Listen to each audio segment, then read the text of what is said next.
আমি মোমো খাবো কিন্তু রুটি বেলবো না, সবসময় এরকমই কন্ডিশন থাকতো বাড়িতে থাকতে।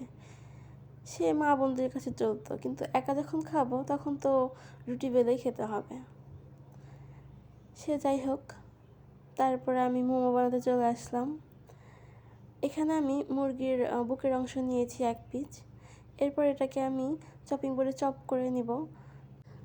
তারপর কিমাটার ভিতরে পেঁয়াজ কুচি, মরিচ কুচি, আদা কুচি 1 চামচ, রসুন কুচি 1 চামচ, গোলমরিচ গুঁড়ো 1 চামচ, চিলি ফ্লেক্স 1 চামচ, লাইট সয়া সস 1 চামচ, লবণ 1/2 চা চামচ, সাদা তেল পরিমাণ মতো, 1 টেবিল চামচ লেবুও দিতে হয়। লেবুর রস দিতে আমি ভুলে গেছিলাম, তাই আর দেওয়া হয় নাই। তারপর এক চা বাটিতে 1 কাপ ময়দা নিয়েছি, পরিমাণ মতো লবণ দিয়ে তাতে উষ্ণ গরম পানি দিয়ে আমি ভালোভাবে মেখে একটা ডো তৈরি করে নিব। ডোটাকে আমি 10 মিনিটের জন্য রেস্টে রেখে দিব। তারপর আমি ছোট ছোট করে রুটি বেলে নিয়েছি এখানে। এরপর আমি মোমো শেপ দিয়ে নেব। 1 চাপ রুটির ভিতরে আমি কিমা দিয়ে মোমো শেপ করে নিয়েছি।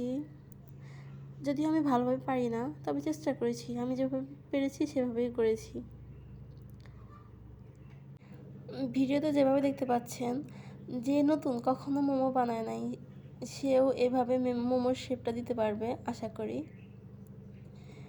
আমি সবগুলো মোমো বানিয়ে নিয়ে তারপরে ঢাকনা দিয়ে ঢেকে এটাকে 20 মিনিটের জন্য ভাপিয়ে নেব। 20 মিনিট পরে আমাদের মোমোটা প্রপারলি কুক হয়ে যাবে। বিকেলের নাস্তায় ধোয়া ওঠা গরম গরম মোমো, সাথে যদি থাকে স্লিপাইল, তাহলে তো কথাই নেই। মোমোটা আমার ভীষণ প্রিয়, বানানোও সহজ, খেতেও অনেক মজা। ধন্যবাদ সবাইকে।